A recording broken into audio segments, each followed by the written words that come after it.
So sleep is super important for health, everybody knows this, but so many of us struggle to get great sleep night after night. So in this video, I'm going to be explaining some strategies that I use and have learned over the years for how to get a great night's sleep. If you're new here, I'm James, and on this channel we talk about strategies for staying healthy, happy, and productive.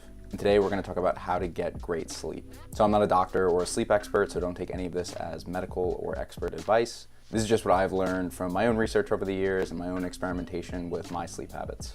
And also, before we get into things, if you want to find everything I'm going to talk about in this video in a written guide, I've linked to that below. It's actually a blog article that I wrote a year ago with everything that I'm going to talk about in this video covered in it. So the first thing we need to talk about when it comes to getting great sleep is light exposure. You've probably heard by now that you shouldn't look at your phone too late at night because it disrupts your sleep. But why is that the case? Well, your screens emit what's called blue light. Blue light is just light that exists within the 400 to 500 nanometer vibration range on the visible light spectrum. Your phone and most other electronic devices do emit blue light, but by far the biggest emitter is the sun. This is where a more nuanced understanding of the role that blue light plays in sleep is really key.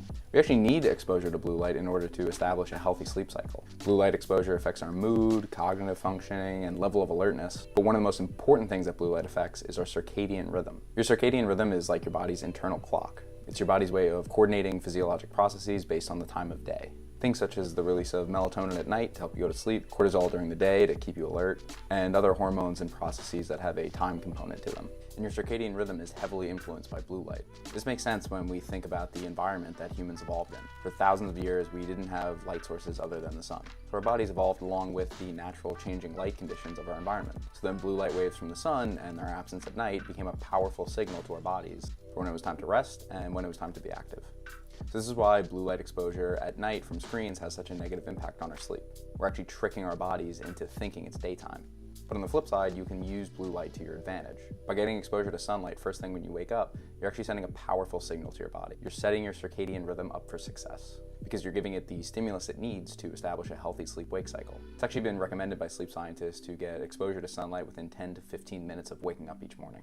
And what this will do, if you're consistent with it, is prompt your body to naturally wake up at the same time each day, which is crucial to getting great sleep. You want that consistency in your schedule. And like we said, blue light affects our mood, cognitive function, and alertness, all in a positive way. So starting your morning like this is a great way to start the day.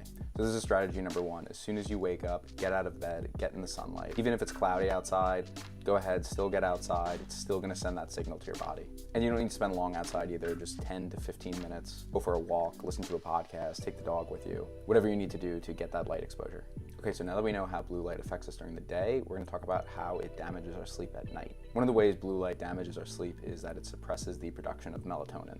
And again, this makes sense. Our bodies evolved to associate blue light with daytime and wakefulness, so it wouldn't make sense to produce melatonin during the day. But at night, when our bodies go to naturally produce melatonin to help us fall asleep, blue light from screens interrupts that production and can lead to a harder time falling asleep at night.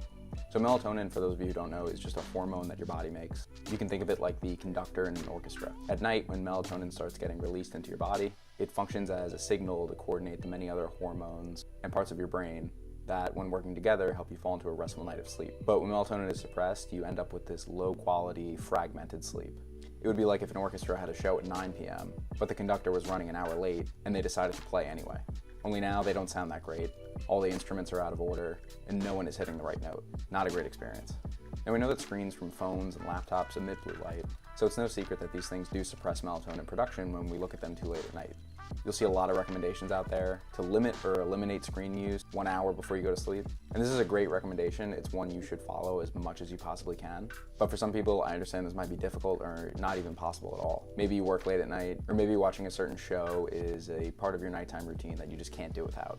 If that's the case, then I have a couple of solutions for you. So one of the ways that you can reduce the amount of blue light that comes from your devices is to turn on night mode. Night mode is pretty much standard on all phones now, and for the purposes of this video, I'm going to be showing you how to turn on these settings on an iPhone and a Mac. So if you go to display settings on your iPhone, you'll see the night shift option. Tap on night shift and you'll be brought to a control panel where you can set a schedule for when you want it to automatically turn on, as well as how warm you want the screen to be.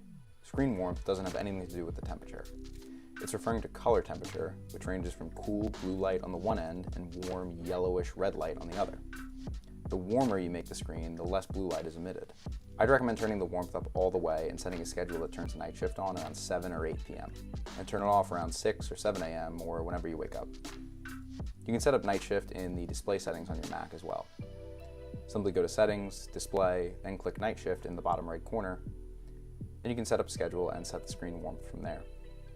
So turning night shift on is going to limit the amount of blue light that comes off of your Mac or iPhone, but it's not going to totally eliminate it. So you still want to try to stay away from screens as much as possible before bed, even with these settings turned on. But in the event that you absolutely can't, we can take things a step further and totally prevent your phone or laptop from emitting any blue light at all. Although just a warning, the result is kind of ugly. Let's start with your phone. And again, for the sake of this example, I'll be using an iPhone. Go to Settings, then tap on Accessibility. From here, you want to tap on Display and Text Size, and then scroll down to Color Filters. Toggle Color Filters on, and tap on Color Tint in the menu. Then scroll down to Intensity and Hue, dragging both sliders all the way to the right.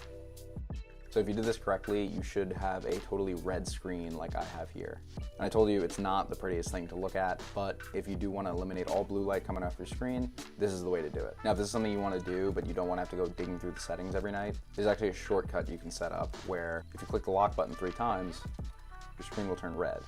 So I'll show you guys how to set up this shortcut right now. In Accessibility, scroll all the way down to Accessibility Shortcut, then tap the Color Filters option.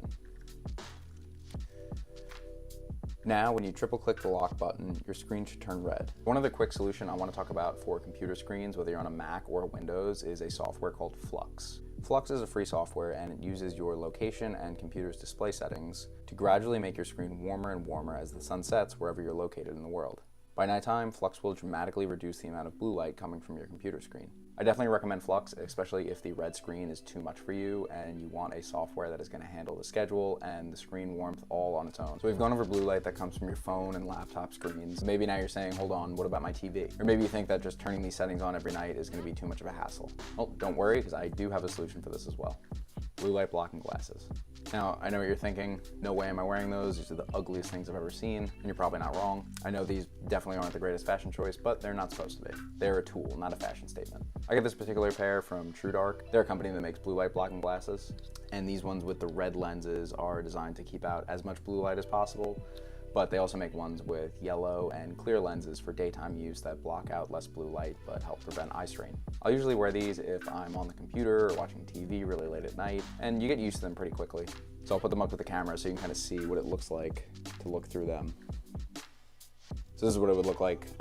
You get used to it pretty quick. Again, it's not the worst thing in the world, and they're definitely a great catch-all solution. These aren't cheap either. I think they're about $100, but I do think they're a great investment. Again, especially if you're gonna be around screens a lot, especially at night. So we've covered light from screens, but maybe now you're thinking, what about light from other appliances like light bulbs and lamps? And yeah, light bulbs actually do emit some blue light, albeit a lot less from device screens. And personally, I don't worry too much about blue light coming from light bulbs at night, but there are definitely solutions if this concerns you. So in my room, I've got a couple of lamps, and in each of them, I have these special light bulbs. The bulbs, just like the glasses, are from TrueDark, and with the click of a remote, I can adjust the warmth up or down. These bulbs can be adjusted all the way to the point that they only emit a red light and no blue light whatsoever, which is great because you can still see plenty well by them, making activities like reading before bed easy to do without exposing yourself to any blue light in the process. Also, I'm not sponsored by TrueDark, I just think their products work really well, and I definitely recommend them. I've linked to the bulbs and the glasses in the description if you're interested in checking either of those out. So that's everything when it comes to light exposure and sleep. Now we're going to focus on the psychological part of getting great sleep. Everyone's been kept up at night by a racing mind. It's easily the biggest reason for most of the sleepless nights that I've ever had, but the solution that I found that has been most helpful to me has been journaling. Journaling before bed has been a huge help to me when it comes to avoiding insomnia from having too much on my mind. We've all got a lot going on, and journaling really helps to externalize your thoughts, which can give you more of a sense of control and perspective over whatever is on your mind. So anytime I have a lot of stuff to do the next day, or a big decision to make, or just have something that's nagging me, I'll write down exactly what's going through my head before bed. And personally, this instantly helps my mind to relax. Once I've written it all down, I don't feel like I need to keep rehashing old thoughts or try to remember things that I need to do. It's all accounted for on paper. I can deal with it tomorrow when I'm well rested. So definitely give journaling a try if a busy mind is what's keeping you up at night. I'd also recommend giving meditation a try, but I think journaling is a bit more accessible to people, and the results, in my experience, have been quite significant when it comes to getting better sleep. All right, so that's journaling and why it's a great practice to get into for getting great sleep. Now to wrap things up, we're going to talk about caffeine and alcohol. If you don't consume caffeine or alcohol, feel free to skip ahead. But for those of you who do, stick around because this is going to be really important. Let's start with caffeine. A common mistake about caffeine is that it gives you energy. But really all caffeine does is prevent you from feeling the effects of tiredness. The way it does this is by blocking what are called adenosine receptors in your brain. Adenosine is a molecule that's produced as a byproduct of the breakdown of ATP. ATP is what our bodies use for energy. From the time you wake up to the time you go to sleep, the amount of adenosine in your body is slowly building up.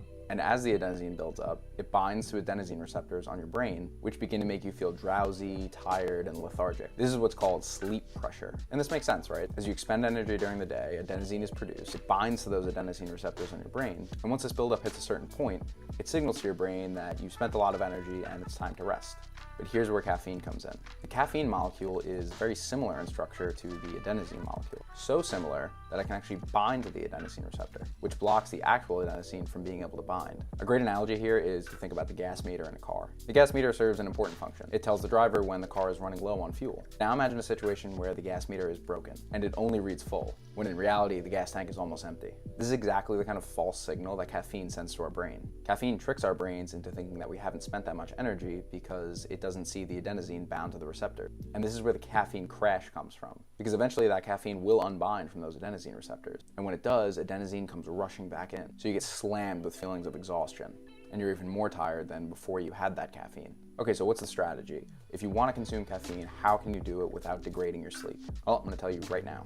So when you're consuming caffeine, it's important to know that it has a half-life of about 6 hours. The half-life of a substance is the amount of time it takes your body to metabolize half of the original dose. So if you consume 100 milligrams of caffeine at 12 p.m., there will still be about 50 milligrams of caffeine circulating in your blood at around 6 p.m. and about 25 milligrams still circulating at midnight.